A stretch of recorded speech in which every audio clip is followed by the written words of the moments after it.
Hello everyone and welcome back. Today I've probably got the best news that you're going to hear all year. Dawn of War 4 has finally been confirmed. Developed by the lovely devs at King Art Games. These are the people behind Iron Harvest. Dawn of War returns with a brand new traditional RTS game. That means that this game is going to follow the style of Game 1, which means base building, building large armies, and not only that, but a lot of narrative play. So, there's a lot to talk about. As you can imagine, I'm pretty excited to be able to finally talk about this. And a big thank you to the developers and publishers for asking me to take part in the announcement. The trailer will be playing in the background alongside some screenshots, but I want to talk about a bunch of information that we do have on this title already. So let's just jump right in. As you've been able to see on the key art, there are 4 factions available here. So the Space Marines, Orcs, Necrons, and also the Adeptus Mechanicus. I think a lot of people are going to be quite excited about that, as AdMech are relatively popular. Now the developers have kindly given me a fact sheet regarding the game, so we've got quite a lot of information there. There are 4 main factions, 4 story campaigns featuring a total of 70 plus missions, 10 plus playable commanders, 110 plus units and buildings, many of which are customizable, multiplayer and co-op, last stand mode, 30 plus skirmish missions, 30 plus multiplayer maps, in-game editor for player created content, and finally a painter tool for unit customization. So yes, we are getting an army painter, which is amazing news. Honestly, it's absolutely amazing news. The story itself was written by Black Library author John French. But that's not all, the story is continuing. We have some information here. War has returned to Kronos. Set many years after the events of Dawn of War Dark Crusade, War has returned to the planet Kronos, along with Captain Cyrus, Chief Librarian Jonah Orion, and War Boss Gorguts, along with several new commanders as 4 factions fight for supremacy. Kronos features a number of distinct biomes, including the Wasteland, Iceland, Highlands, Hive City, and Manufactorum regions. I'm super excited, first up, because obviously we're going back to a place that we've already seen before, but not only that, but we're seeing returning characters. I know a lot of people are going to be happy to see Gorguts back. Cyrus was a super cool Space Marine too. In fact, I actually modeled one of my Space Marines back in the day to kind of look like him, so it'll be cool to see him back in action. Now, before we continue, we do have to say that there is no full release date just yet. It just says coming in 2026, which is next year. It's not that far away. I know everyone wants to get their hands on this now, but a good game is one that has been allowed to cook. No word on the pricing just yet, and it is known that it is coming out on PC on Steam, and the format is currently digital. I'm not sure if there's going to be any physical ones. And it is known that Dawn of War was developed in the Unity engine. Now, I do want to talk about some screenshots. Obviously, remember, everything is work in progress, but yeah, here's the UI. Requisition and power seem to be back, and it does look like that is the unit cap, which is going to be around 300. There is quite a lot of units, as you can see over here. There is a lot of detail.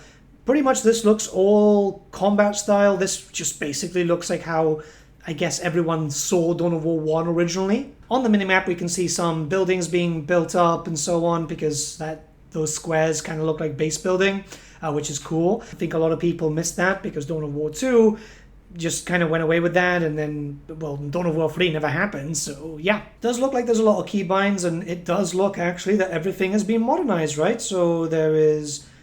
I'm assuming the R is retreat, and Z would be attack move, C would be halt. Yeah, it all looks like it's going to be around the same side of the keyboard. This is great for you guys that like playing multiplayer competitively, and in general, just modernized keys is always good. Okay, we got an Orc screenshot here, and we can see first up that the war resource is still there, which is great to see.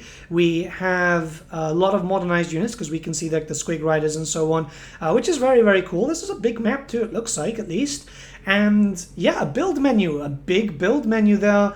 So you can build up the Mega Boss Bunker, Boys Fort, quite a lot. Look, a Gorkanaut can be built up. So it's not a unit, it's a build. Interesting. Well, that definitely makes sense, actually, doesn't it? So yeah, this actually looks really damn cool. You can see a mech truck there. Mech Boy is obviously going to be repair structures and vehicles. Okay, so this might be the one that's going to be focusing around the building mostly. I mean, we're going to have to wait and find out, but this is cool. All right, another gameplay screenshot, and it does look like there's a lot of entities on the table. This actually is really, really exciting, because I think a lot of people want big battles, right? Yeah, this looks like a lot. There's a lot of Orc Boys. I can see a Death Dread. I can see so many orcs and a bunch of space marines. We can see, I think that's a repulsor, is it? Yeah.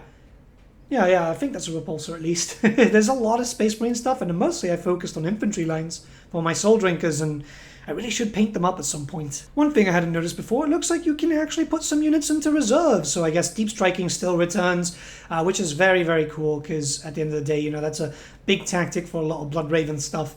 Yeah, it's good to see the Blood Ravens coming back out, you know? They did have a rule supplement at some point and some Forge World minis, but then they kind of just disappeared.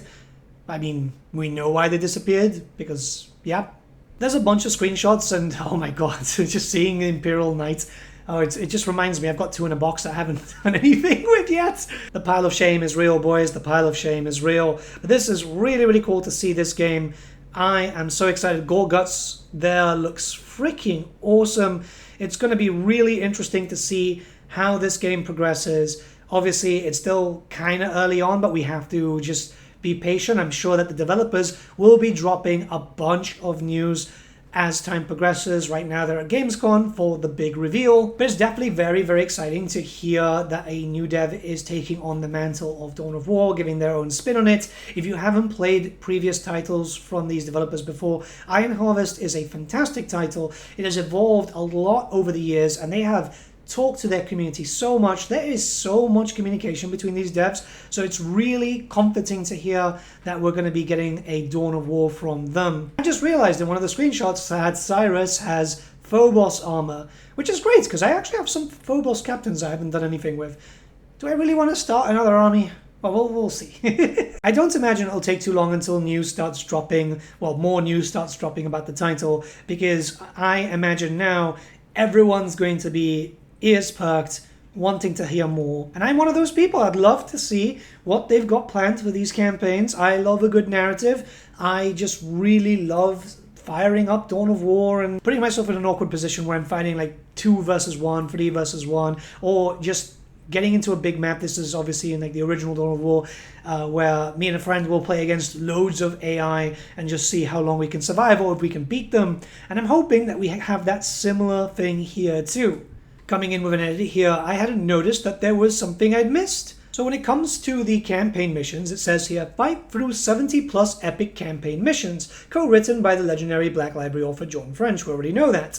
But Dawn of War 4's epic story represents the biggest Dawn of War saga to date. In solo or co-op play, command each faction through its own dedicated campaign, supported by spectacular CGI intros and fully animated cutscenes. So if I'm correct here, it means that the campaign can be done with 2 people?